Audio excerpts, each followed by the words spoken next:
Hello, good evening, and welcome to the couch. My name is Ama Pratt. You know that on Fridays we have our personality profiles. We like to get to know amazing individuals and personalities who, through their lives, have lived full, impactful lives that have affected this society and perhaps, more. We like to know what they get up to. We like to know what motivates them because our ultimate aim is to pick inspiration from these stories, to do better. Because once we do better, we would be better. Tonight on the show, my guest is Dr. Nyaho Nyaho-Tamakloe. This is a man who needs absolutely no introduction, as president of Ghana's Football Association, as Ghana's ambassador to Serbia and also Montenegro, you know, founding member of the New Patriotic Party, active political activist. I use the active, very deliberately. He has been to prison. He's lived a full, impactful life. I'm privileged that today I get to sit with Dr. Nyaho Nyaho-Tamakloe. Good evening, sir. Good evening, Thank lady. you. I'll call you Lady Pratt. Thank you, sir. Thank you. I feel so privileged. Thank you for this opportunity. Oh, it's a pleasure. It's a Thank you. pleasure. Thank you. I'll start from the top. Oh, I'm just learning that we share a birthday. yes, Yeah. that's interesting. I was born 7th May. Right. Right. So if you are Right. also born on Yes, 7th I was May, born on the 7th of May. then we have to have a joint celebration This one day. year, this year, this year, definitely this year. Sir, you've lived a full life. Thank you. You've lived a full life. So what do you do these days? These days, what do you do? I, Like when you I, wake up in the, when you have a beautiful house, I have to say. thank you. So when you wake up in the morning, what do you do? I think before I come to that particular question, I think I pray to God I pick the genes of my ancestors.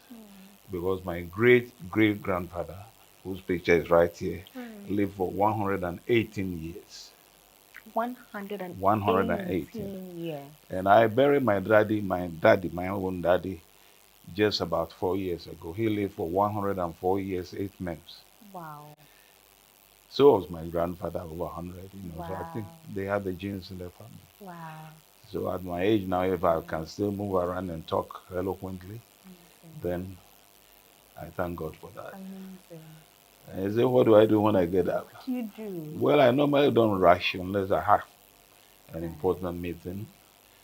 Yesterday, for instance, I had an interview with Joy TV. They came here early at 7:30. And with my military background, I'm used to, getting up on time. So I was expecting you here this morning too. So I got up on time, Right. and I met you, and we are having a discussion. Right. Right. And you do a lot of media. We love to hear you. We love to hear your opinions on everything. So it's not just your body you are keeping sharp, sir. You're also keeping your mind very sharp. Yeah, you see, I believe strongly without the media, what we want as a true democracy can never be achieved. And I believe strongly also that in all civilized countries that I have been to, the media plays a very important role in running the whole state. If you see the performance of the media in the US, where I know very well, in Germany and in Britain, and then you can see that the role of the media is very important. And I've said time and again to a lot of people who have had chats with, especially journalists. Indeed, many a time when I'm asked to come out with my last message, that is what I tell them. That the media has a role to play. And if this country is going to be shattered into pieces, it will depend on the media. Right. To me, the media must be very objective, straight to the point, and say it as it is. As it is, Yeah. which is something that you are noted for, saying it exactly as it is. I would, let's take the conversation to your childhood. I want us to build along Oh, as you go to your that's childhood. interesting. Yeah, I want us to go to your childhood there. Growing up, Yeah, because you're a medical doctor, I am. armed forces, Yes, football association, president of the Ghana Football yes. Association, Mm-hmm. politics, you founded a political party, part of the Mm-hmm. founding fathers. So you've lived a multifaceted life. But growing up as a child, you know, what what inspired you? Where did you think you were going to go with your life? How did you think that at the age of 50 life would have gone as a child? You know, what were your aspirations? Well, I was born and bred in Accra here, to be more precise, in Old Kolebu, as my mother told me. And I grew up in Accra as a child, attended Adobakam Presbyterian Primary School, which is still there on the presently you call it Kwame Nkrumah Avenue. It used to be called Station Road in those days. And as a small boy, myself and other colleagues, one of them still alive, uh, as children, we had the privilege of seeing Kwame Nkrumah when he was released from prison. And how do you get to know it? We were right in front of the school. There was this huge crowd coming from Accra on the station road, Kwame Nkrumah Avenue, all the way from Accra towards Circle. And then when they got in front of our school, they stopped.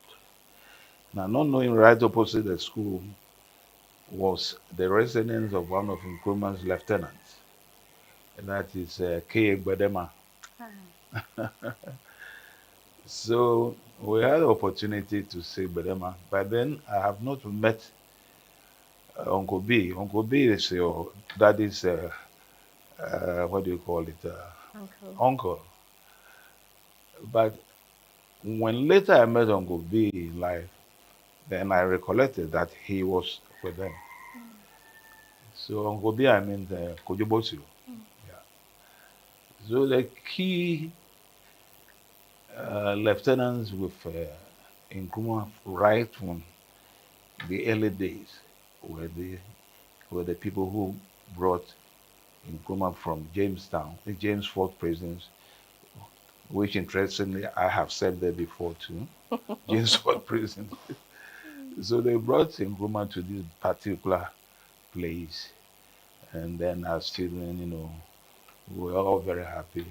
But what I remember vividly was that in those days, you see written there in chalk on the streets everywhere, SG, SG. And you know what that meant? No, sir. Self-government. Oh, Very so interesting Avenue. in those days. So I grew up in Adbraka.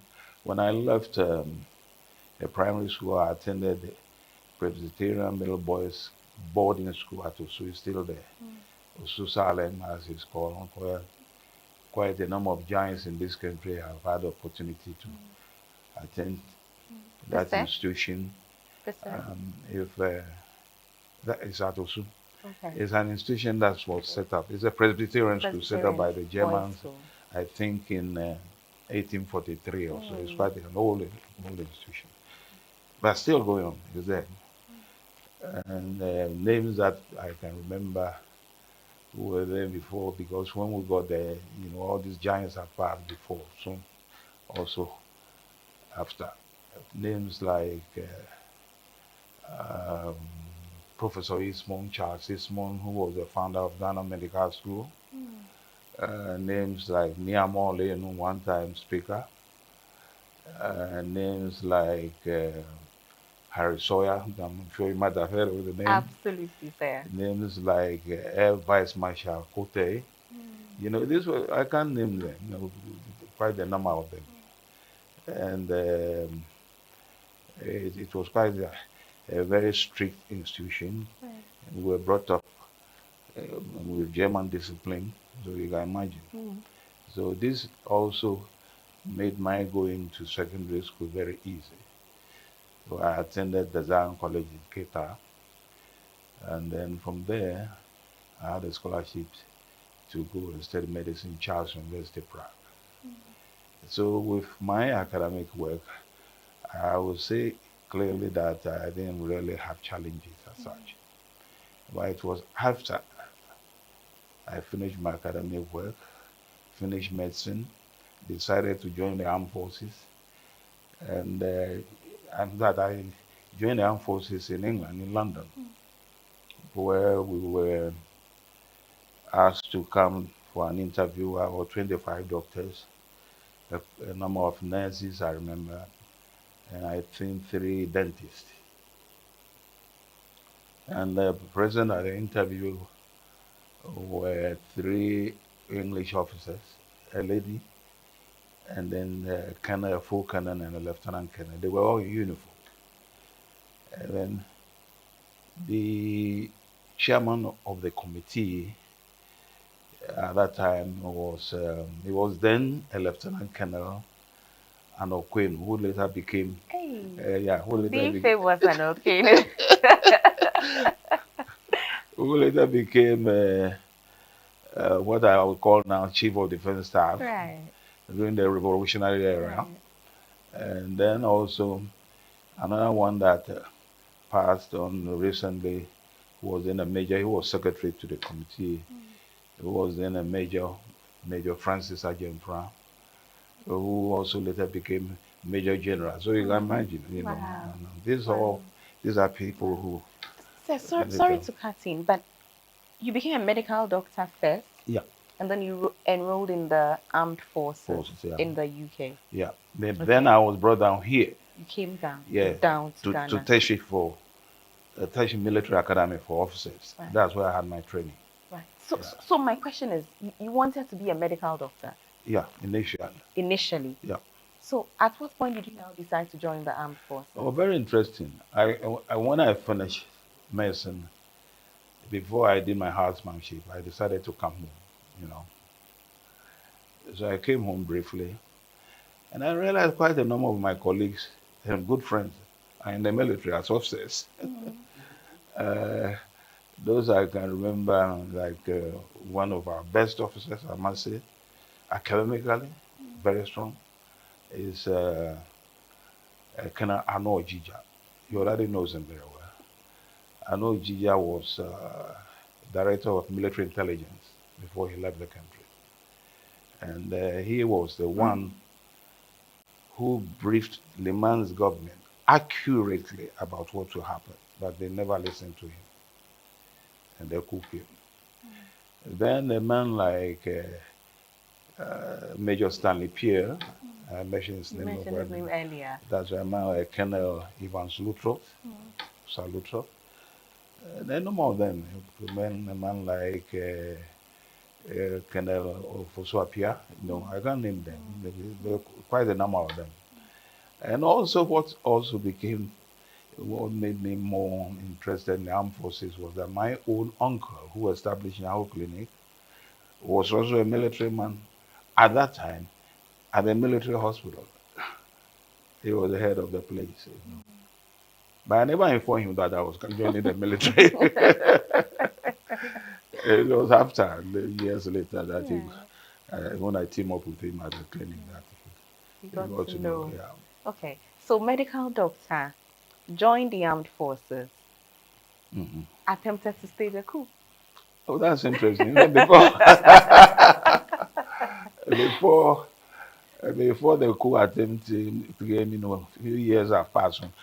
But one classic thing that I never forget is that when I was commissioned, I was quickly brought to military hospital because that's my mother unit before I was sent to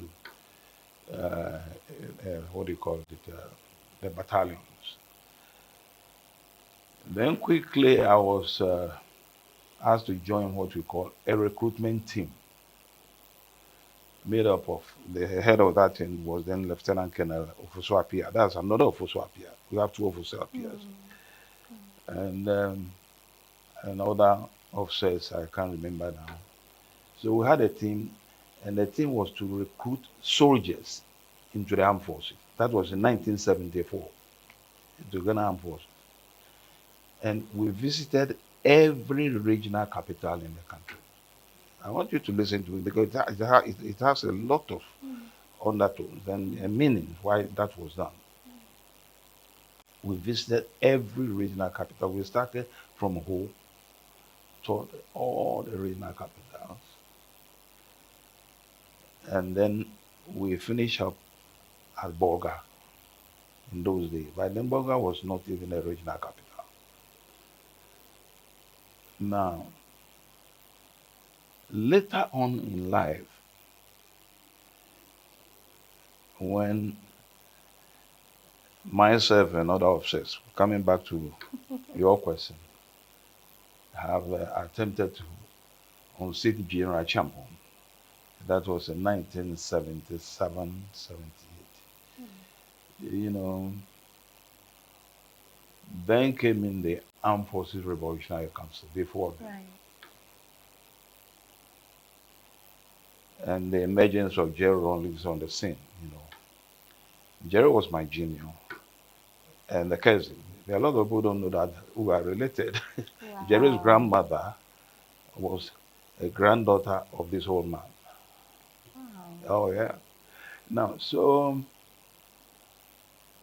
all we heard was that Jerry Rawlings, has come on the scene. And then I have just then been released from detention, myself and 3 other officers. If I can get Sir, them. sorry. Let's go back a little bit. So even before, you had already been in prison. For what specifically? Your question again. The prison. You said you had just come out from prison. Oh, yeah. What took you to prison the first time? Oh, the first time, you see, I hope this your program will be quite extensive so that people can. The first time, let me come because it's important. When I was sent to 1st Battalion of Infantry, that's Michelle Camp, that's where I said first. And I was in my bungalow one afternoon when my Batman, when you say Batman, the boy who helps you, many a time they join the armed forces, and told me that I had a visit. There were 2 people that came in. One I knew very well. He was my senior in school and everyone, called Captain Soul. You might have heard his name. Your daddy knows him very well. Yeah, some of the coup d'etat experts we have in Ghana here. Captain Soul, when I saw him, I was a bit alarmed, I wasn't a young officer, just joining the armed forces. And then he came in with a gentleman I've never met. The name I have heard, but I've never seen him. He turned out to be, then he was a captain, Captain Wallace Bedema. Wallace was then with the military intelligence. Later on, I got to know him. And when they got into my bungalow, of course, I seated and we were chatting. I noticed Sue was all the time, talking about a champion government. But by that, I didn't know any connection they had before. Not knowing they have had a connection years back, when Sue was in Recce as a Recce officer, and Champion was in a 5 Battalion of Infantry. So who knows a Champion very well, But what was interesting was that when it came to a discussion, I didn't find anything subversive with the discussion we had, as far as I'm concerned. But when they left, they went into a house, the next bungalow, and the officer there was my very close friend called, he was then a captain, but he left as a major, Major Henry Smith. You might have heard the name. My daddy knows him very well. Now, he was the engineer, if I use that, the engineer of June 4th Revolution. Wow. At that time. Wow. By that time, he was a quiet person. Now, Major Smith later on called me. They say, hey, have you seen someone in your house somewhere? I said, so who was here yesterday? With another gentleman. They said, well, they came to me as well. Then he told me, then we must make a report to military intelligence. I said, for what? At that time, I'm talking about 1970, yeah, around 74, 75. I said, report for what? I didn't find anything subversive when we had the chat. He said, in any case, you are my friend. I have reported already. Now, apparently, and quite interestingly, Henry and late Boachijan. I want you to see the connection. These things are quite interesting. Late Boachijan have been very close friends. Listen to it very carefully. Now, Henry was in charge at that time and that age. He was the second in command of the ammunition depot. The whole Ghana ammunition is under him and his boss at Michel Camp. So they had a group, including Boachi Jan, Jerry John Rollins, always at the periphery from the sort of briefing that I had before. And they were doing their own thing. I was not aware of anything. So when he asked me to report, I failed to report, and I was invited. And that was the first invitation I had from the security services that Wow. I was nearly kept for a while, but I wasn't. Wow. All they did was that I should write my report, which I did, just as it happened. So later they asked me to go away, and I left. I brought in this connection because I made mention of being on a team that recruited soldiers. Yes. Across the nation. Across the nation. The reason why I did that was that later on they played another role in my life. Those soldiers. I had no idea that whether they were where they were sent to, but I have served my prison term, my detention under the leadership of General Champon. Luckily to me and my colleagues, Colonel George Minela was our leader. Then Captain Ayi and Captain Sami Totime, may they rest in peace. They have all passed on. Now, when Jerry came on, I've been a prisoner who has just been released newly after 2 years in detention. You can imagine from one prison to the other. For 2 years. Yeah. So I was driving. I think I was heading towards Burma Camp area, and I stopped in front. They have what they call Army Mess. It's still there. Now they have built a church there, nice church by the roadside when you are going to. So I stopped there to do something. Then I saw this Prince Goa. Prince Goa is a sort of military vehicle and carrying just a few number of soldiers. Then this Prince Goa got close to me. Then he stopped. That was during the revolution. So I told myself, oh, now what again is happening? Maybe I might have been mentioned somewhere. Who has mentioned my name again? Then all of a sudden, there were 5 soldiers, 5 of them. All the 5 soldiers came out.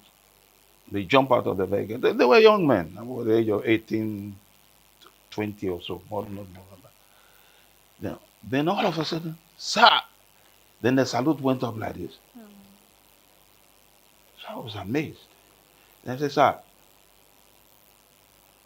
you were the officers, you are among the officers who got us into the armed forces. My God. Then one mentioned, I came from Takoradi, I came from Hua, I came from this. 5 of them, they were all on the council of the Armed Forces Revolutionary Council. 5 of the name I remember very well is one Sheikh Tete. I don't know how it looks like. Right now he might be in his 50s or so. And I was amazed. Because I never expected it. Okay. So it was after that, when we had finished recruiting them, And of course, they went through the mill and became mature soldiers. I think the highest among them at that time was a full corporal or so. So you can say they were very young. You see.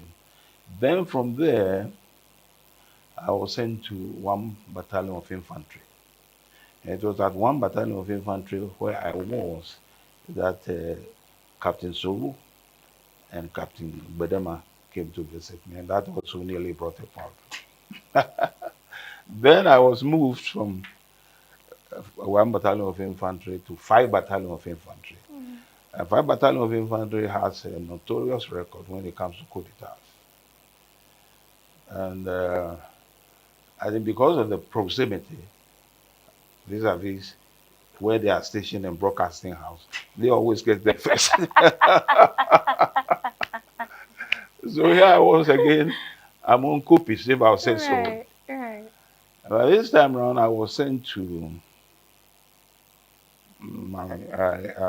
myself and the troops. I prepared the troops for UN duties at the Middle East.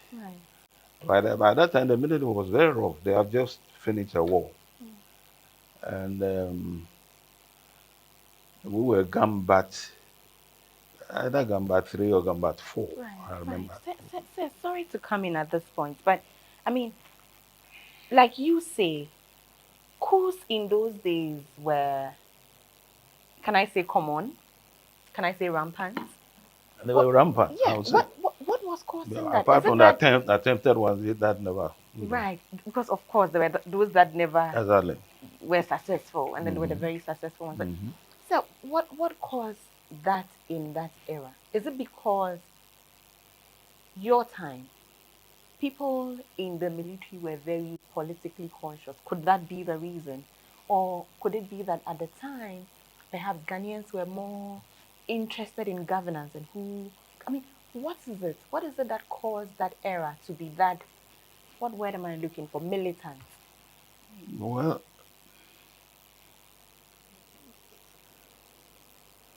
until the first coup came, no one ever thought that there would be coup d'etat in Ghana. When the first coup came, I was in Europe as a student. So I really didn't know what happened. I'm talking about Nkrumah's time. But after the removal of Nkrumah, then if you watch carefully, the political scene itself in Africa changed.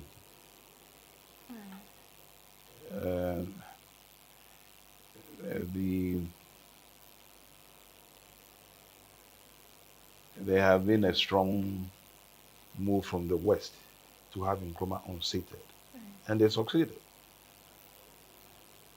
Then, of course, if you watch carefully, the first coup leaders that we had,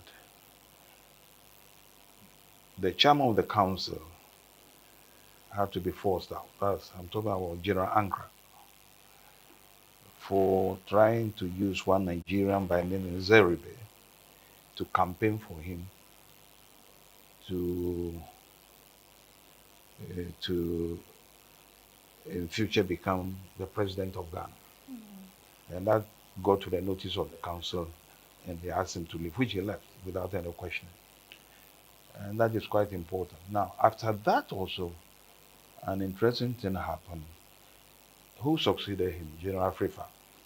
So these are what I would call history. Well, you might not know that. And I hope our historians will write exactly what happened. I use the word exactly because it's important. Because that is where people will learn what happened. So Africa succeeded Ankara, General Ankara. Ankara was far senior to Africa. Of course, Kutuka died in that short uprising. General Kutuka, who was a commander of I think that was in 4th Battalion or so, other 4 2 Battalion, then in Kumasi, and Kutuka was then in charge of the whole brigade. So he brought the whole brigade down to Accra to stay that coup. So when he left, Afrifa took over. Now, Afrifa wanted to turn himself somewhere along the line into a civilian politician. You see, I want you to see, because these things have been happening. A good soldier, a fine soldier, son has trained, but when he tasted power, he felt that he could really run the country. Listen to me, because the, the points are quite interesting. So he made an attempt, but he was disqualified because of his age. He was too young to be a head of state at that time. Very interesting. So that will tell you immediately that a soldier, after having tasted power, would like to come back. You follow me? Right. Now, Afrifa managed to handle the country, eventually handed it over to Professor Buzia. But there's one thing here that I would like to mention because it's very important. And I was told this. He recently died. You might have heard his name before, because during the era of President Kufuor, he was the national security head, Lieutenant General Joshua Hamidu. Right. You might have heard his name before. I became close to Joshua when he was in exile. When I used to go to London, I visited him. So when Kufuor came to power, he became the head of national security. Unfortunately, somewhere along the line, he had to leave, resign because of chieftaincy problems in the north. You see, I want you to see how some of them were so democratic also. He didn't want any unnecessary confrontation because of his position of national security. There's a problem in the north which was extremely sensitive, so he decided to come down, which he did. Now, Joshua was having a chat with me one day, and he said, he was telling me about General Achampon. By then, Achampon was a lieutenant colonel. He said, "How do you know, during the time of Afrifa, I was invited by the then incoming prime minister. Buzia was a prime minister. Right. Because by then we had a president. Of course, the president had no executive powers. And I was, I was playing tennis. He said he was playing tennis. In those days, we don't have cell phones, so they used the security officers. They use what they call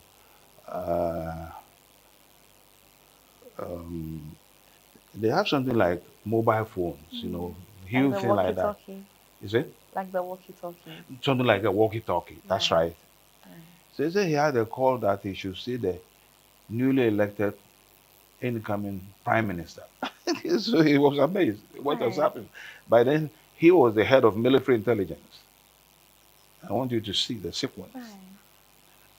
So, well, no, when they use the word immediately in the military shows that whatever you are doing, you should go straight. Now. So that's right now.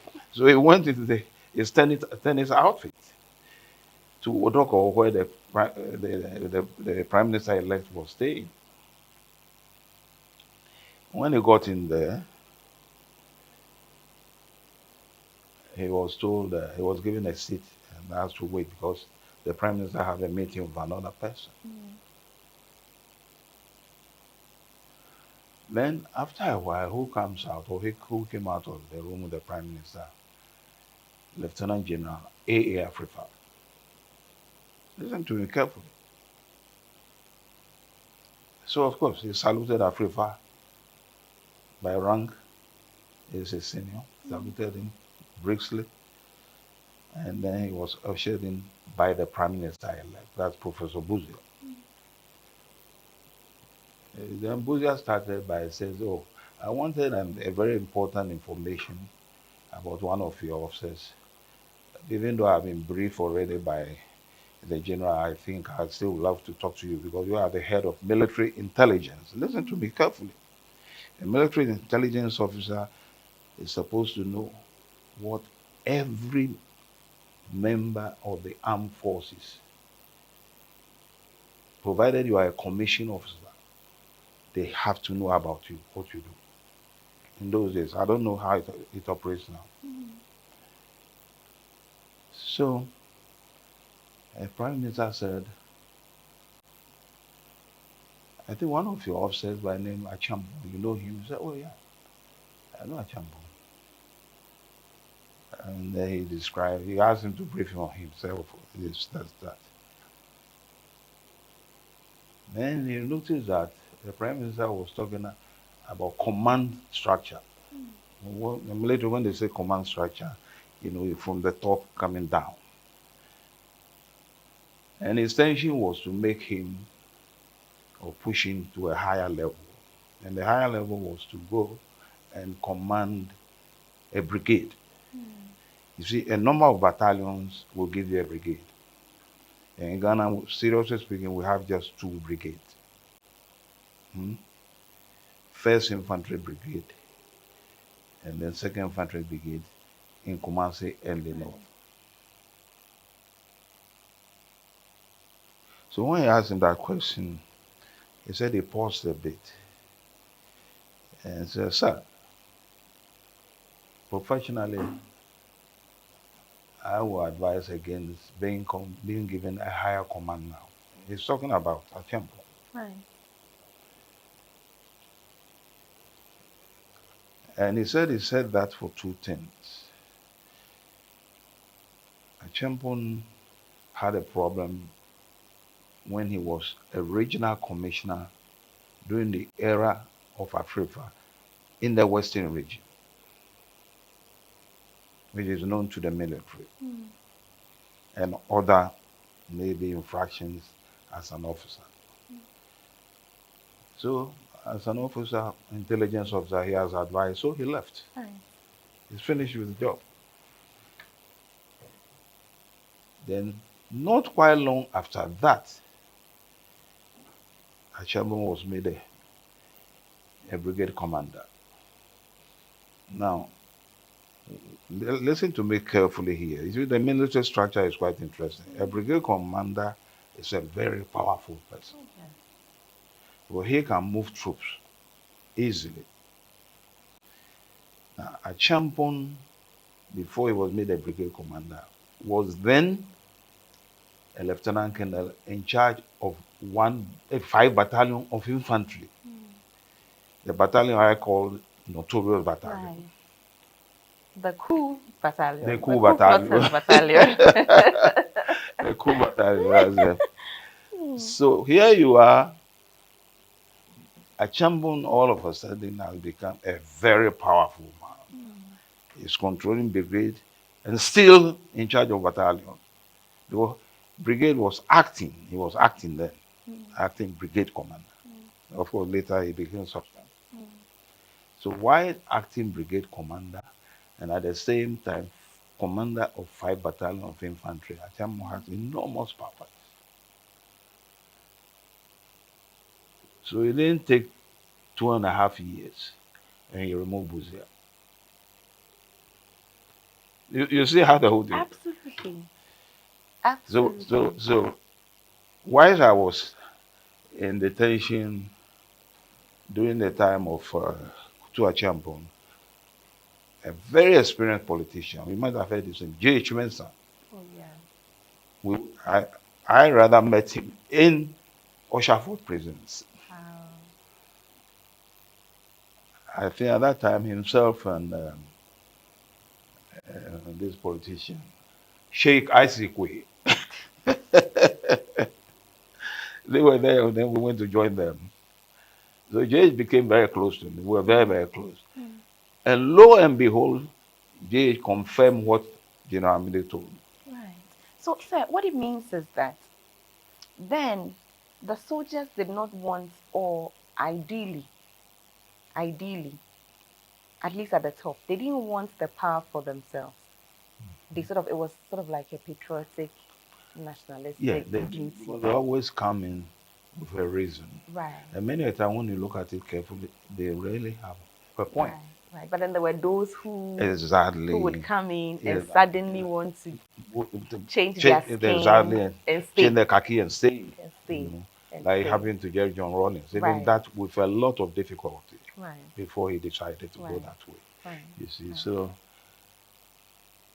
that was the era. So I can say my stay in the military was very, very eventful, right. extremely Exceedingly eventful. adventurous. So have you And it written was a a book? short Are period you of time. writing a book? You have to. I've written my first book already. But one on this. Oh, well, it contained. On this I, school. I'm trying to come out with another book Please. that will deal with the past 8 years. Right. You follow me? So let's start from the back. Let's go into history. Let's go to the 5th Battalion. Let's go there. If you battalion Right. country, as I said, I was sent to the Middle East. No, so I want you to write a book on that. Oh, I can. Why not? Please. As I said, we no, need to know. no, there's a book already out. Right. The title is Never Say Die. Never say Say die. die. Never You say can get die. it in Lagos University. Never say die. Never Say Die. So, and next time we meet, we'll be reviewing that book. Okay. Yeah. Now, it's so interesting. Yeah. So I moved with the troops to the Middle East. Our first stop was in Cairo.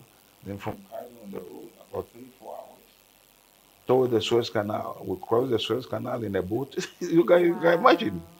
You know, I'm talking about a whole battalion, not just 1 or 2 soldiers. Then we got on the Sinai Desert.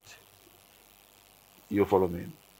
The Sinai Desert, the Suez Canal sort of ran between the Sinai Desert and Egypt. You follow me? And that's where the Arabs and the Israelis have always been having a problem. So we went on the Sinai Desert. On the Sinai Desert, there's a buffer zone where Ghana contingents were positioned. It's called Mitla Camp. That's where our headquarters were. So we serve as a buffer zone between the Israelis and the Arabs. I think you follow me. Right. So we were there for years.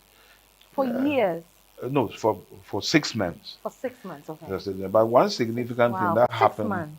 when I was there also was that we had a visit from the then Commissioner of Foreign Affairs, late Roger Felly, Kenneth Felly. Very interesting. You see, things happen at times you don't know how they really come about. Roger was a wonderful person, young man, very wonderful. In fact, he was the youngest among those who were killed. The youngest, handsome man. If you have met Felly, you see his picture, you see Felly. Felly came very gentle and with some career diplomats I remember very well. People like Sechi, they were all career diplomats. And another one from Accra, I forgot his name. These were rare career diplomats. And the visit was all about a champion intention to get the military involved in politics. Listen to me carefully, like we discussed earlier on. Right. And our champion plan was to have what they called a union government. And the union government, this is what Roger Felly came to explain to us as officers on the desert. The union government will involve the military itself, the police, the other security services, what do you call it? Other civilians who will be interested in joining it. And, he feels, a champion feels that such a unitary government might help the country. But he had his own personal interests. Of course, he would have been the head. Why do I say so? Because he conducted a referendum, which he failed miserably. Listen to me very carefully. He failed miserably, but yet he declared the results in his favor. And these are one of the reasons why he was removed from power. Right. Right. You follow me? Right. Indeed, at that time, the electoral commissioner was a judge. I think he was, I think Justice Aban, if I'm right. He tried to coerce Justice Aban to declare a different result from what had been declared by the officials. And Aban declined. And Aban had to jump a fence, a judge, to run away because the soldier was coming after him. Wow. Do you Wow. understand? So, certain things have happened in this country, and some of them, when we sit down and look at it carefully, it amazes us why it appears we are walking into the same trap. Right. Right. We will come to the formation of the NPP. I'm particularly interested in the principles, and the vision, that founded the party. I'm particularly interested in that. I'll come there in a minute. But before we do that, I just want us to briefly look at your experiences in prison. You know, um, I dare say that my era, nobody is going to prison for political reasons, and so we don't know. We are clueless, about that experience. But I think that it's important that we are constantly reminded that there are people who gave up their freedoms so that we can be here today. And it's important that you constantly, remind us that what we enjoy now has come at a grave cost to some Oh, of yes. you. Oh, Yes. yes. Oh, yes. So let's talk about that. How was that experience like? You can mix it up. You can pick one particular experience, whichever one you want to do. But how was prison like? Being in prison, not for stealing or you know what I'm saying, Yeah, but for, can I couch it, patriotic reasons other than self? absolutely. Right.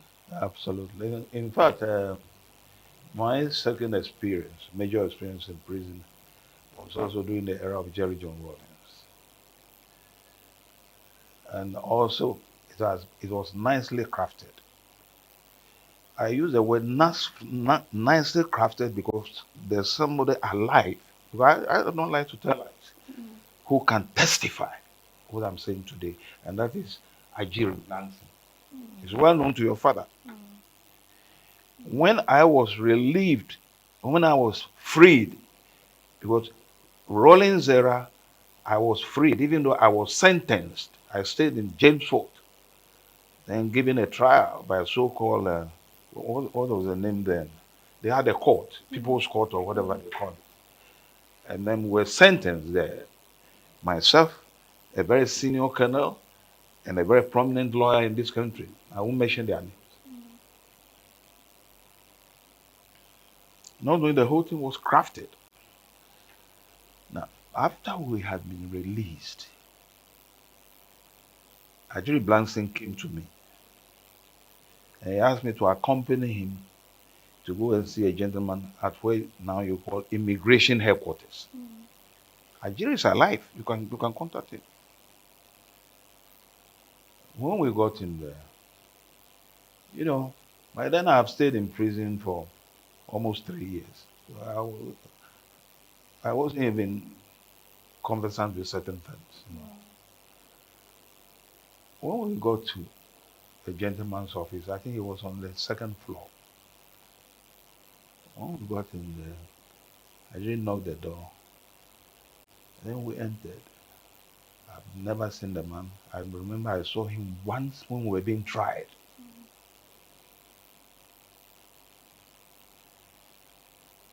Then he came out. Then right in front of me and Ajiri Blankson said, "Doctor, now that I've seen you, I can sleep. You were wrongly sent to prison. You haven't done anything." His name is former IGP C.O. Lamty. He died recently. You can ask. I keep on calling name of Ajiri because if Ajiri had not been alive by now, maybe people would doubt what I'm saying. He's alive. He's a member of the Council of State now. This is what the man said. So once again, I was in prison for something I have not done anything. And that destroyed my life, destroyed my family and everything. whilst we were imprisoning someone, well, I think I was sentenced to about 5 years or so, And but when we got into someone, one interesting thing, Kwame PNM. Yes. God, he was such a wonderful. He was then an expert, a senior prefect in the prisons. Kwame received us warmly. Myself, this big lawyer, and then the very senior,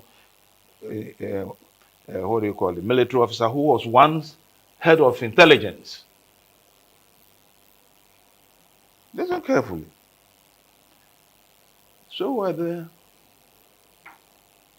with some lawyers also there who have been brought them who have been brought there, for various reasons.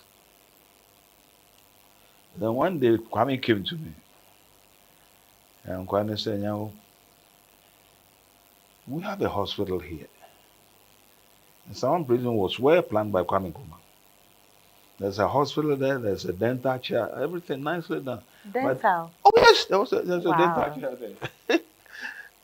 Rather unfortunately, when we went in there was no doctor. And the number was huge, number of prisoners. So Kwame came to Kwame and said, well, you are not doing anything. You are a trained officer, you've been with the military, you've been here, you've been there. Why don't you, look after the prisons here? And I said, Kwame, look, let me think about my sentence. So he started laughing. Kwame is somebody who is very persistent. He came back again. So finally I gave in. And Kwame organized. Listen to me. Kwame is one leader this nation has lost. He would have been a wonderful leader. Honest, very, very honest, and hardworking. It showed it demonstrated what I'm saying in prison life. A man who can get water out of stone. So you can imagine what I'm talking about. Who am I talking about? So Kwame got in touch with the Roman Catholics as a prisoner. The Catholic lady used to come there to pray for the prisoners. And I think through that lady, he was able to get in touch with the Catholic leadership.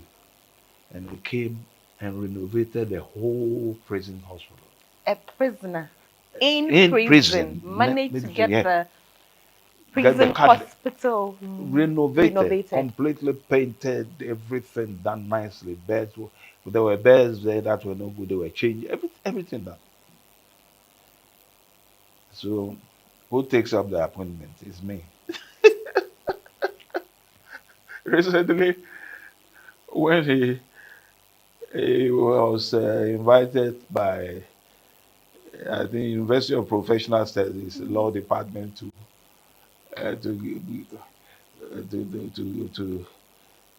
give a paper on something.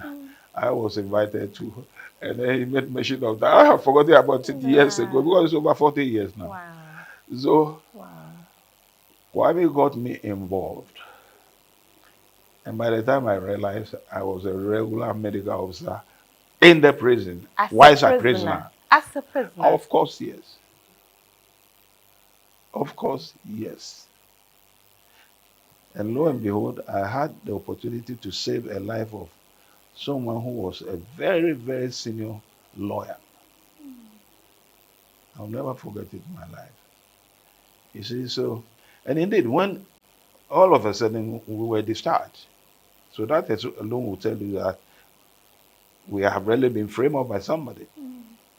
So when we were released, you hadn't served your sentence. No, and you were just abruptly released. We have not finished the full sentence. We were in myself and the military officer. But the lawyer served his sentence earlier, so he left. So when we were released, and I was going away, you should have been there. The prison lined up like this, and some of them were crying. So I That's their left. doctor. Yeah, That's their I left. doctor that's leaving. That's, so now, and that particular prison, when I was a doctor, was when your daddy was brought in. Good old Kwesi. Kwesi was brought in, and believe me, Kwesi really gave the government a hell. Every day you'll be pounding on the rolling administration. So there was a time, we have within the prison a section we call segregation. Those who are mentally imbalanced or something, they like to, and some of them can be wild. I think you follow what I'm saying. Yeah. So I was informed that the prison officers want to take Kwesi there. I said, my God, how? So I went straight to the director. I said, no, it doesn't belong there. And I was able to convince the director, and he agreed. Now, then the following day, I managed to send a message to Colonel Chum of the military hospital, whom I know very well too. He was my senior. And I told Chum that this is what is happening. So Chum quickly came there the following day, and and Kwesi was sent to the 37 military hospital. It was true that he gained his freedom. So it's So you possible can that see, there are people that were sent there most who of them have not done anything. I mean, that specific, this you know, you mentioned the name for it, the Kwame. segregation. Yes, The people segregation. that were sent there that didn't deserve to be there. It's a dangerous place. Wow. Well, segregation, someone is a huge prison. Now, within the prison yard, you have a whole area that is called segregation. And when they are locked there, they never come out. Wow. So you can imagine somebody being sent there. Then you either want the person dead, because anything can happen there. You follow me? Wow. Uh-huh. So that was another classic thing that happened in some prisons. What it means is that you went in there, and even there, my goodness, the things you did. Oh yeah, the things that within that's Even in prison. Even in prison. Wow. Even in prison. Wow. And it's quite interesting. You meet some of the prisoners now, ordinary prisoners, and they approach you and they identify themselves. And they have so much to be grateful to you for. They are grateful. Thank you, sir. They are grateful. Thank you. It's a duty. That's why we're always cautioning you, young people, that leadership should not create a situation that will bring problem to this country. I'm telling you. Which brings me first to the MPP. There are people who, after some of these experiences, decided to stay away from politics and stay away from, nation building and things like that. It didn't stop you, almost 3 years in jail. You speak about all the problems it gave you in your personal life. You don't want to go into it, and that's fine. But even after that, you stayed in politics. You joined others to form a political party. And what was the dream? What did you want to do with that political party? The MPP as a political party, when you were forming it, what vision did you have for it? And what vision did you have for Ghana through that political party? I think I have always believed that it is not the duty of the soldier to run a country. That is my number one. I've soldiered before, so I know it. And indeed, our time, our plan was to remove a champion and quickly come out with an election. That was why I followed me. Otherwise, I would never have followed it. Now, during that period, the military has been also in power for a long period. If you watch, a champion was in power for a long time. He had a lot of positive sides and, of course, negative sides. And his removal was staged and planned by his own colleagues. You follow me? If you are giving the details about how they removed it, it's quite interesting. Very, very interesting. You see. So my going to prison during his period and coming out, and also during the era of Jerry John Rawlings and coming out, got me really involved with political life. Because I have met people, I met Pa Willie Oforiata in prison. Can you imagine the old man himself? Wow. Oh, yes. I met K. Badema in prison. Briefly, he was initially brought to James Fort and then sent to, no, he was brought to Usher Fort and then later sent to James Fort. The two founding fathers of this country. Yeah. I met J.H. Mensah in prison. Isaac, where I knew before. And so you come across people that, you know. Then, of course, when you come out of prison life, you meet certain civilians who are politicians. Most of them that I met convinced me that these are people with integrity. A man like Odole Sykes, a man like Peter Alajete, a man like B.J. Darocha, a man like Stephen Kriku. I mean, these are people you wouldn't know how to describe them. This a man like Dr. Johnny Selby. I mean, these are leaders. They are not thieves. These are leaders who are interested in the welfare of the ordinary person. And these are some of the things that got me involved. Okay. A man like Aram Ponsa, these are people without property. They died without anything. Jake Mensah died without the property. I keep on saying all the time that anyone who knows Jake's property should come and challenge me. No, Pa Willie. So these are the things who convince me that to better the position of the ordinary person should be your objective. Right. But not what we have now. Let's come here. When our president, our current president, when he came up for leadership, as one of these very controversial spots where you're concerned, sir, you actually came out and warned that Ghanaians should not make him president. Oh, yeah. I did that. You did that. As a founding member of a political party, you have somebody coming up from within your political party wanting to lead the country. And you come out and say, no, don't do it. Yeah. Now, before I come to that, before Akufo-Addo came to the leadership of the party, I've known Akufo-Addo for years. We were very close. When I was an ambassador during the era of J. Kufuor, he visited one of the countries that I supervised. That was Bulgaria. I came down there to meet him as an ambassador. We are close friends. The pictures are there, I can show it to you. We've known each other for years. Then Akufo-Addo had certain characteristics that I love.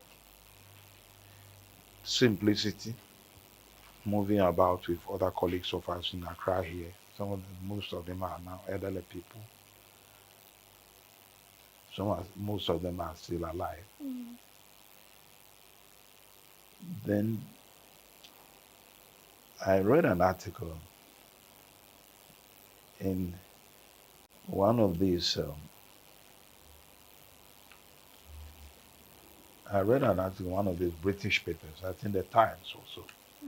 They were talking about who might succeed Kufuor when he leaves office. Right. Very interesting article. Now, they mentioned his name, and no other important name came up after that. So when he came to Sofa, I was with him in Sofa. I have the pictures to prove what I'm saying. We were seated like that in his bedroom. And I said, Adudi. Now that's how I call him. I said, Adudi, I think you are getting closer to leadership role. I said, oh no, you don't know what is happening. Mind you, I am an ambassador. I've been out of the country, so I really don't know what was happening. And then I said, oh, Kofi Dio has brought a young man to come and contest me. I said, are you sure? I said, yes. Who was the young man? Alan Chermante. So I said, oh, I know Alan briefly. They had this, what do you call the club? They had a certain club of young people who, they help a lot when we're trying to get the party together, you know.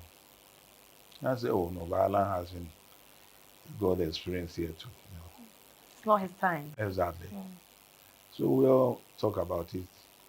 Then when he left, I called Accra to cross-check to find out whether that really is true or it might happen. The person I spoke with was a senior person in the party. He said yes.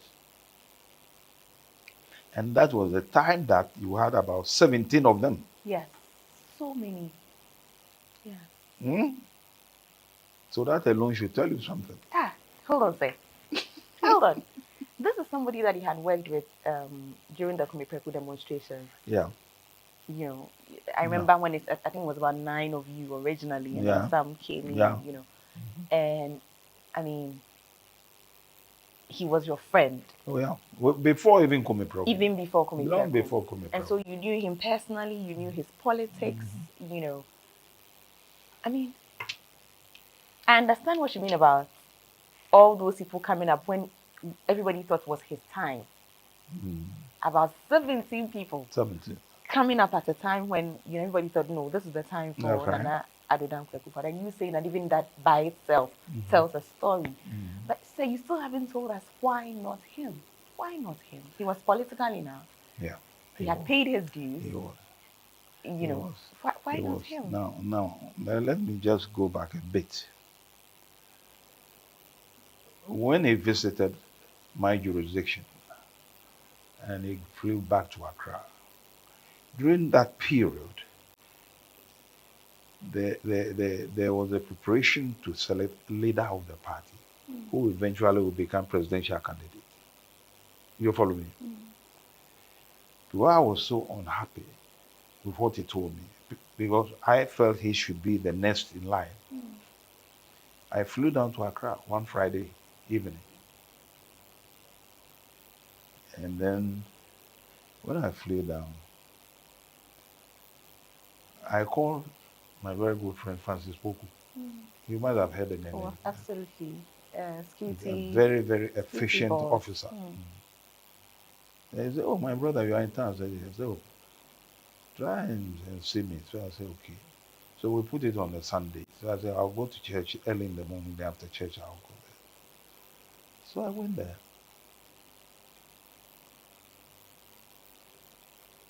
You see, I'm saying these things for the young ones to study, to know something from it. This is how the whites behave.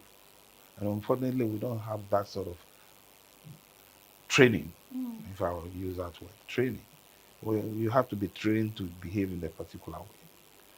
We are always covering things up. But I'm saying it as it is. Right. So, I also Francis, and I came down because of Akufo-Addo, to make sure he becomes the leader. He knows it because even when finally he became the leader, before he became the leader, I was involved in his campaign.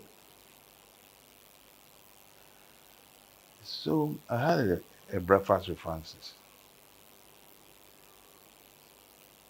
Whilst we were seated in Francis' house, reports were coming from Legon, because that's where the elections were taking place.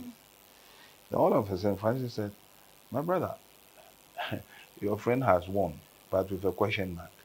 I said, oh, how? I said, oh, Alan Tremantin has been prevailed upon by the elders to step aside for him. Listen to me carefully. I said, well, that's good news. So after a while, I told him I would like to go there and congratulate him. I was in suit at that time. As an ambassador, always with tie and sort of things. So I left Francis' place. When I was going there, he called me back. And he made a profound statement that I will never forget in my life.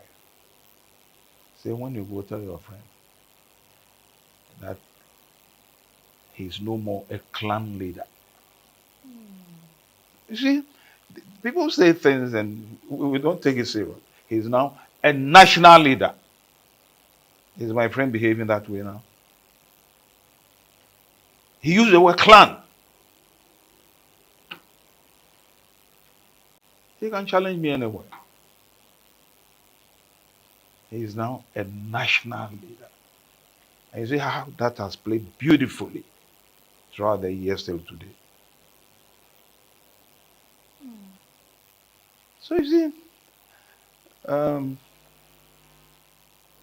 for instance, let me go back a bit. When I was on the Sinai Desert, I mentioned that Kenneth Felix paid a visit. Right. Now, he met first the men. When we say the men, the real fighting men, the soldiers. But as leaders of companies, we have to accompany him, plus the commanding officer. He went there and addressed the men. So we got to know exactly what he's going to talk about to us as the officers. Officers, he met us separately as well in our mess. After having given us the message, what a champion had in mind of a union government, he asked in the question of a gentleman. That's how it's done normally. The place was quiet. Then I got up and said, sir, I have a question. The room was quiet. I said, sir, we have not been commissioned to rule civilians. And I remember he laughed. And his reply was, now the world is changing. So there are certain things we have to accept. This is what he said. And lo and behold, he was the only one who was not a commander. Mind you, he was a commissioner, like a minister, who was picked amongst the all generals who were killed and were shot.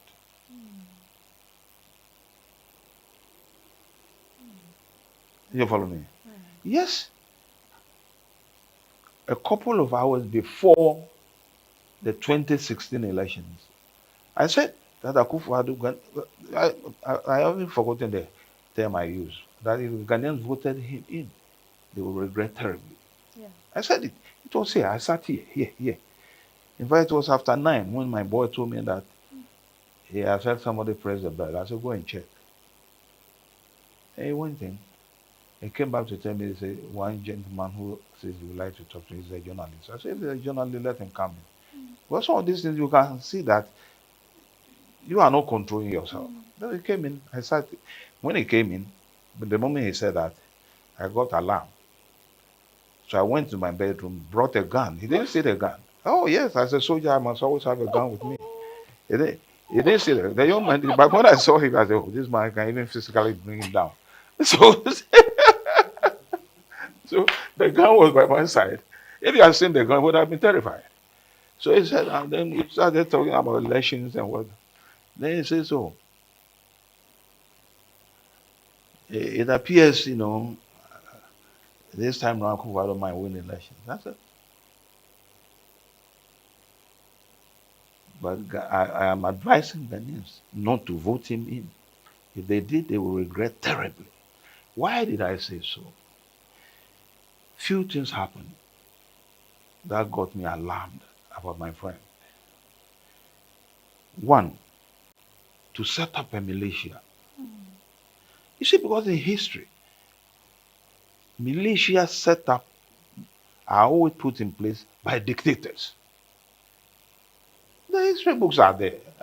You see, I did science, but my attention is always also on politics. The history books are there. Adolf Hitler, one good example. The red shirt, the black shirt. Look at what they did in Germany. Benito Mussolini of Italy. And these are practical things that have happened. Then you come to General Franco of Spain. These are things that have happened. What militias do and how they ended their lives. Adolf Hitler committed suicide, killed his wife and killed himself. Benito Mussolini was hung upside down.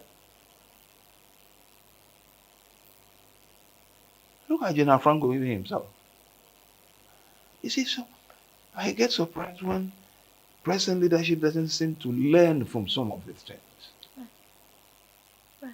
You follow me? Right. So the moment the boy asked me the question, then my mind went back on the dismissal of Paula Foko. Paula Foko, Kwadna Jepun, and Sami Krab. Yeah. It was then that I realized my friend has lost his democratic credentials that I knew. And honestly, I came out and criticized him strongly. And that was what brought that was what that is how I parted ways with him. And I kept on watching and watching, and day in and day out, he was losing his democratic credentials that I knew. And today, we are virtually in a dictatorial state. I'm telling you, at least those I know in MPP who should have come out to voice things, they are not talking. Everybody is scared. For what reason, I don't know. Even elections are not handled the way they were handled by our predecessors. Genuine elections, no, what do you call it, influence of money or anything, so that you know there's a leader. When we pick a Dubai and everybody knew that that is the leader.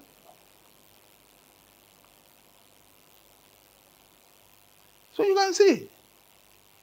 And believe me, the statement I made, three of us made, I say myself, Kofi Kumsin, and Kufuor was so diplomatic about his language, but I wasn't. As a soldier, I'll tell you straight what it is. You follow me? People thought I was joking. Exactly 3 weeks after the elections, they organized Joy TV to come here, to come and speak with me. This girl appeared, something appeared. I remember her very well, very eloquent young woman. She came down here 2.5 hours. We were in this room. I got the tape. All she wanted to find out was, now that Akufo-Addo is the president, do I still stand by what I said? I said, yes. She couldn't believe it. And I told her, he's too early in office. So we can't say anything now. Time will tell. And you feel vindicated. Yes. You feel vindicated with everything that has happened. Oh, yes. No, Nana knows me very well. He knows I'm not the type who will come to him begging for anything. He knows me. Oh. He knows me. I know him.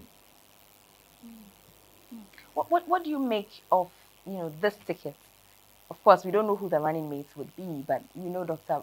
Marumba. We know that, for instance, Mr. Alan Chamate has left the party. What do you make of everything that's happening? Do you think that it's good for democracy within the MPP? Do you think that is the way things should go? I mean, what are your thoughts?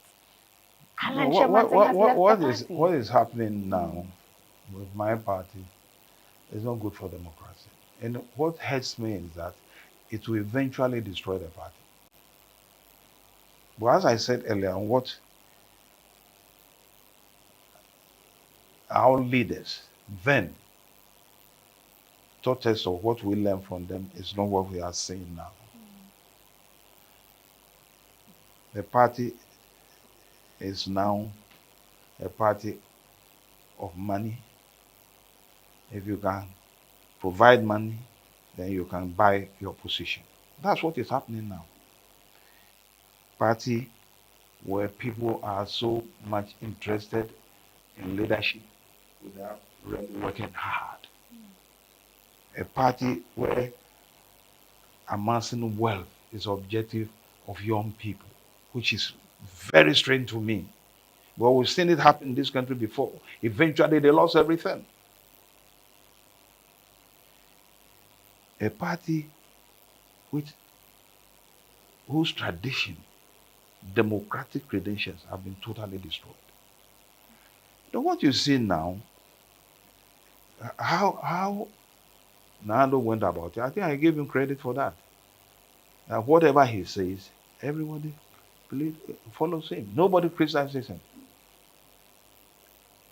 And during our era, we criticize military governments, especially your daddy. You follow me? So you ask yourself, what has happened? Is it because of power? When he got power, was he really thinking about the rank and file that we have always been preaching that we shall help? When we got power, those who followed during the Kumipreku and lost their lives, 8 people. The promise we gave some of the mothers, have we fulfilled that? He's in his 8th year now.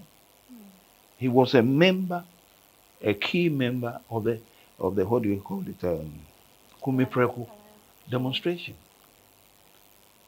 What has he done so far? So you see, these are some of the worrying areas. So I knew immediately that my friend would not follow the path that I knew him to be before he became president. And I thank God that I've been proven right. Right. So you still haven't commented on the option that the NPP is giving us in the person of Dr. Baumia. No, you see, three of them, Mr. Alan Chamantin, Dr. Baumia, we had Kennedy Japan, these are the 3 people. The 3 main contenders. I mean, when you did the first round, yeah. Look, what I have known Nanado for years. Luckily, I know Baumia also. Because when Nanado wanted to run with him for the second time, he called me. I was handling Baumia. There's a picture, you see myself and Aliu Mahama. I will show you before you go. And Nanado himself was there too. And Wale Wale. City FM is still there. Any question concerning Baumia, they throw it to me. Because Baumia was not known to our tradition. He's a nice gentleman. But he's not himself. He knew that he wasn't the choice of the people. Listen to me carefully. When I say choice of the people, the election they did, which was influenced largely by money and position, he knew. And even those who were against it, you all know what happened to them. Baumia knows himself that it's not the choice of the people. That is number 1 minus he has. Now, to pick a running mate will be a big problem for him. Number 1, he is not going to choose whom he wants to run with. Listen to me carefully. You can say that I'm right eventually. Number 1, that choice, like Ufo did with Aliu or Edubuahini did in those days, where he chose the person, Baumia will not be able to do that by himself. Now, thirdly, whoever is chosen must come from Ashanti region. It's a must. I'm telling you. I will be shocked if it will be anything different. Now, if the person comes from Ashanti region, then the problem of the party is even compounded. Mark my words. Number 1, Alan is going to have a slice of the votes there. Then, of course, there are those who are against Bawumia leadership in the region. They will know how to vote. NDC has a stake there. They will also get their votes. So the region that has always been our strong region is going to be weakened. And you see the results. The World Bank. The World Bank of the NPP. You see the results. Right. Right. So this is what we call practical politics. It's so simple. You should be able to see. But Mia is a very unhappy person. And he's such a nice gentleman. I feel so. He comes to me in this house. He used to. He used to. When I was handling him. Nice gentleman. You follow me? But he should have stood firm and said, look, if you want me as a running mate, then let me play that role.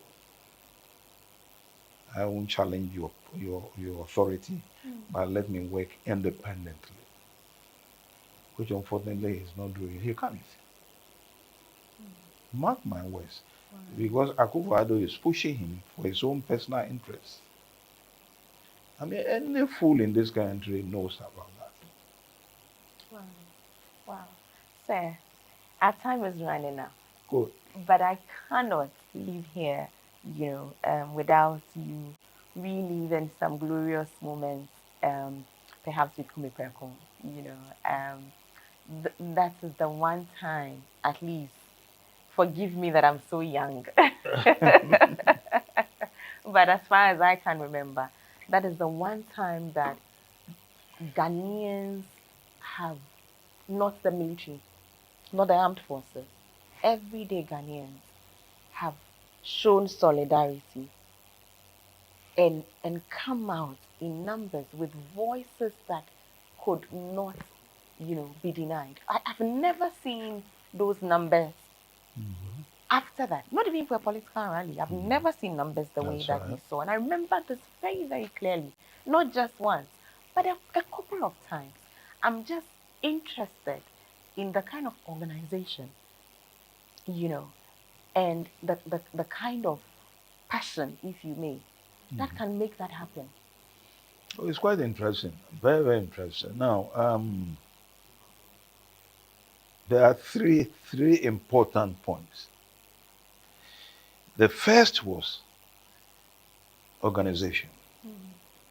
And when you have people like Kwesi Pratt, listen to me carefully. Like Kwaku Baako that I knew, not the Kwaku Baako knew now, the Kwaku Baako I knew. Charles Broby,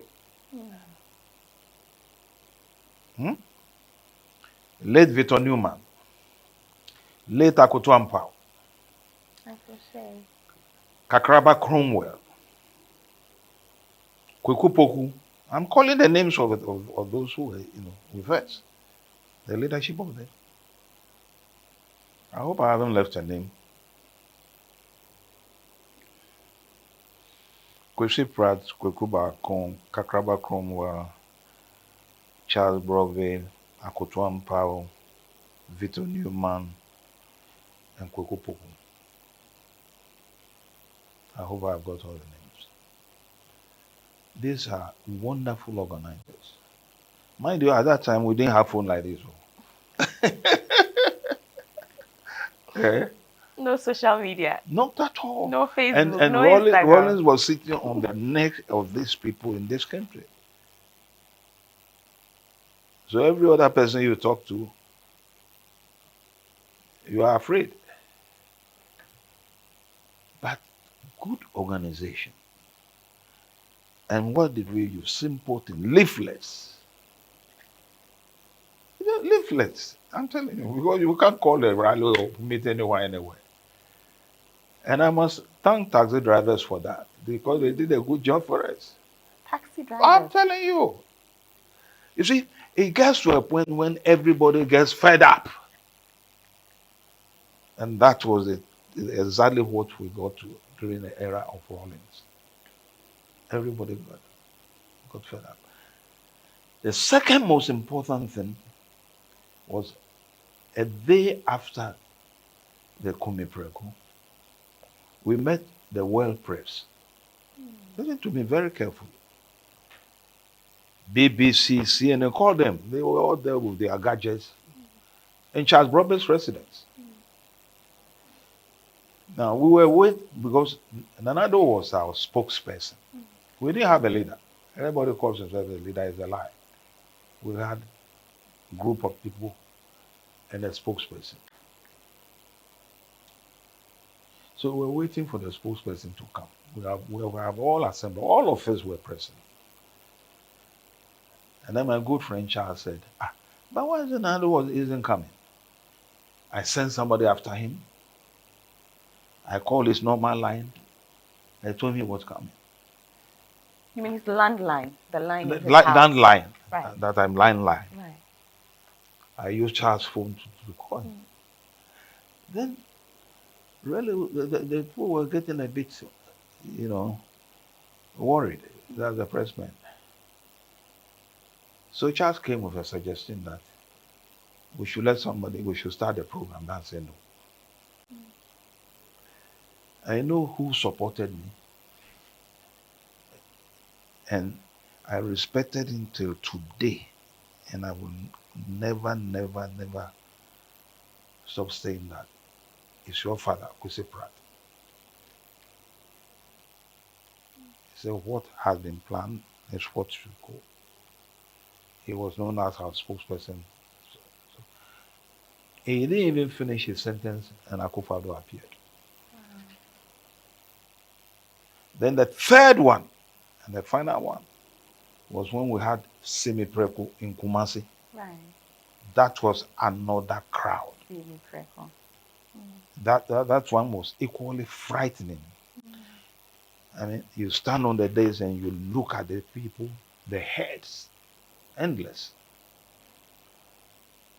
Now, when we thought we have finished. This is what Daddy can tell you. And we went back to City. In those days, it was called City Hotel. Now, I think they have a new name there. There was an old bungalow there that had been abandoned. So we went down there to have some sort of sandwiches. We were there when two police cars started coming, approaching us. So we said, oh, that's interesting. Maybe they are coming to talk to us. Then who comes out of the car? The commander. He came, greeted us. Then said, I have to ask for your permission to invite you back to where we had the rally, somewhere in Kumasi. I have forgotten the name now. Said the people are still there. After the demonstration, when the organizers are eating. That is where I got convinced that no sane politician will play with the people's power. Wow. The people were still there. We had to come back. And among those who addressed them was your daddy. That it is over. Wow. I'm telling you. They were there. Because they said we have not dispersed. We have not, the military will use the word dismissed. You have not been dismissed. So we stand at attention where you have been put.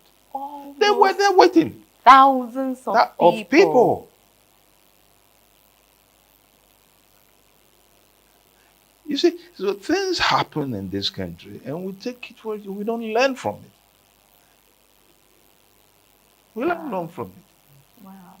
Wow. And this is why we have to be careful. If you call yourself a politician, you have to look. Even the Constitution says you hold whatever you think you are holding in trust of the people. Right. The people. Without them, you have no power. Right. Everywhere in the world, that's what it is. Right. But I mean, after such an active life, military, doctor, ambassador, politician, activist from the political party. I could go on. A Football soldier, administration. My football, yeah. goodness, football administration. Football. President of the, Ghana Football Oh, yeah. Association. After such an active life, I mean, how are you? I, because I can just imagine those days. What a Yeah. day for you Oh, would yeah, be it like. was. I'm sure you just didn't have the time. Oh, Just didn't have the time. So how did you cope with family those days? well, How do you? it reflected on my family too. It did. Right. How? It did. It did a lot. Going to prison, coming out and going again. I mean, naturally. You know. But I took it as something that was bound to happen. This is the way I look at life. I'm sitting down today because I know that I have a role to play, one way or the other, in this country. Otherwise, I should have been dead and gone long ago. Right. I would have been. I should have been killed at the age of 37 when I was a young boy. Even less than 37. I was less than that when I was in the military. My forefathers. You follow me? But my only worry is that we don't seem to learn from the past. Right. That's the only thing that worries Right. me. So what should we learn? No, you see, to me, I always like to quote Malcolm X. Malcolm X says, in this world, history is the best teacher. And so if you have a problem that you couldn't solve it yourself, all you have to do is to look at another person or other people who had problems similar to yours. And if you are able to find out how they solve their problem, use that method and you solve your problem. I believe strongly in that. I believe strongly in that. And truly, truly, truly, it is a good advice. History is the best teacher. That's why books are written. But here, unfortunately, we don't write books. Those who should write books are not writing. So you should be writing. You should be writing. You should be giving us 20 books. One on each different topic. One on football administration. I have one copy of my book there. When we finish up, yes, please. You can, let me see. I think it's the ovary. Right. Look, get me the book there. Never say die. Never say die. I won't never say I've die. written a book over 7 years ago. Wow. Wow. It contains a lot. Wow. Wow. You can get the copy from Legon Bookshop. Legon Bookshop. Oh yeah, they have Thank it. you. So you even see pictures in there. The autobiography of a Ghanaian statesman. That you are saying. That you are. Can the camera please fix this? Never say die. Never say die. It's a battle cry of my club, Accra House of Folk. Never say die. Yeah. We'll fight and keep on fighting. Right. Okay, so it says in this insightful text, Nyaho takes us on a journey through his life from his childhood in pre-independence Accra to the year 2013, following Ghana's seminal encounter with the ballot box in December 2012. His candid and thought-provoking narrative reflects meaningfully on significant but often forgotten socio-political events in Ghana.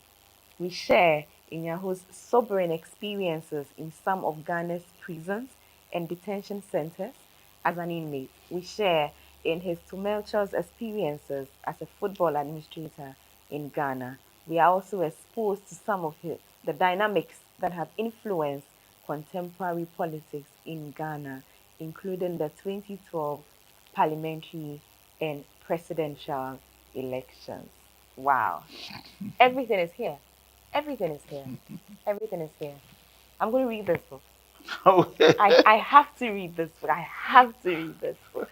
So, viewers, this would be.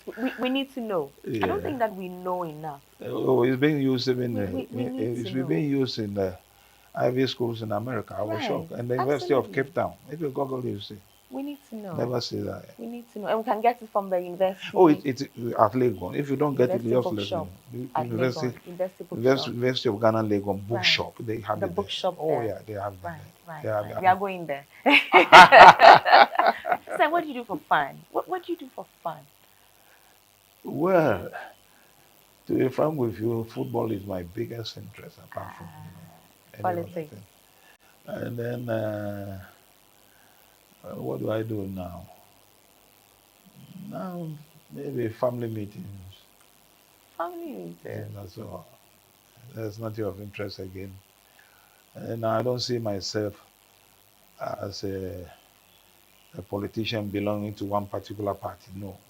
I see myself as a statesman. So I can talk on both to both divides without fear or favor. Oh yes. Yes. Like I thought.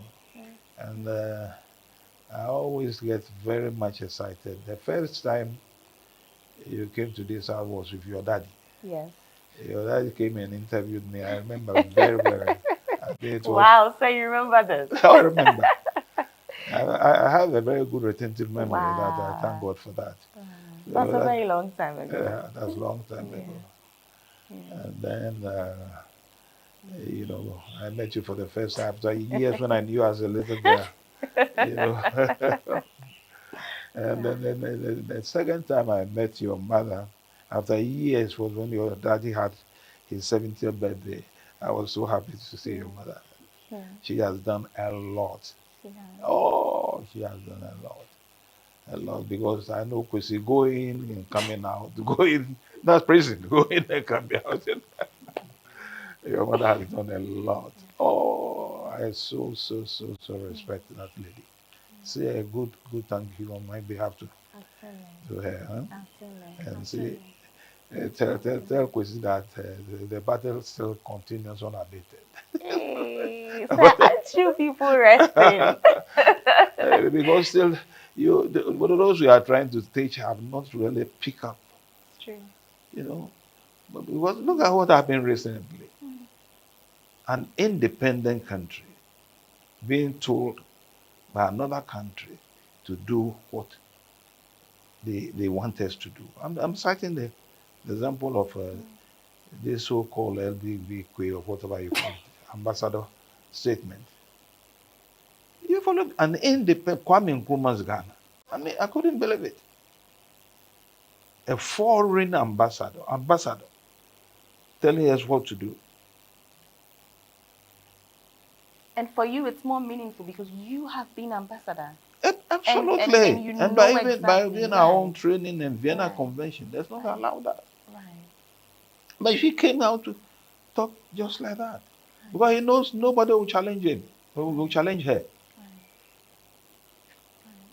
It's so sad. An independent country, a sovereign state. Right. So we have a lot to learn from you. Oh. We have a whole lot to learn from you. I want to come back when I'm done reading the book. So we can actually... When you get one, just bring it out, autograph it. Yes, thank you. I will definitely do that. But say, I mean, music. What do you like to listen to? Oh, music. Let me see. That reminds me when I was interviewed by Benigan, and he asked me a similar thing. He asked me two questions. The music I would like to play for somebody. But then General Eskin was alive, so I called that for him. I think I would like you to play Ray Charles. Ray Charles. Take this chain away from me or something. Oh. Take this, but I will take this. I can't really get the words together. By Ray Charles. I know the song you're talking about. Let me see if I can find it. I know the song you're talking about. Take these pains also. Ray Charles. But yeah, that's a political song, isn't it? Is it? It's a conscious Oh yeah, song, it is. conscious music, It is really and you find that relaxing. very relaxing. And in fact, both the melody and the listening You actors, find it relaxing, sir. Ray Charles. Okay. Take Yeah, take chains the from my chains. heart. Oh, take these chains from my heart. Take these chains from my heart. Beautiful song. And you really love this song. Yes, I really love it. Because when Hmm. you listen carefully to the words, then you know exactly what it's all about.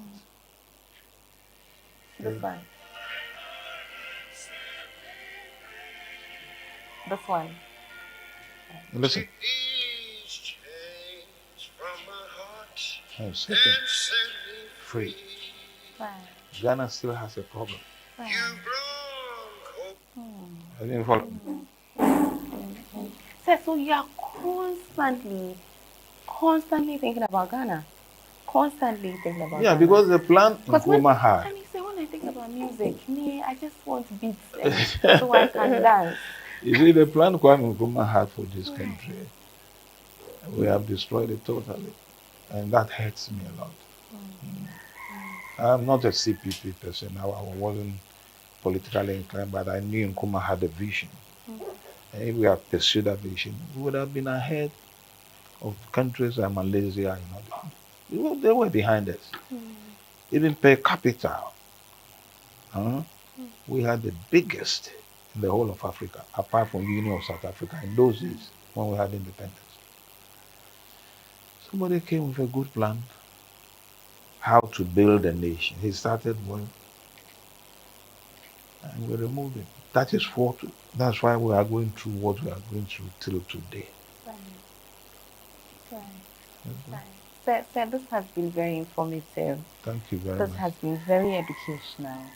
But it's also been very inspirational, I have to say. It's been very inspirational.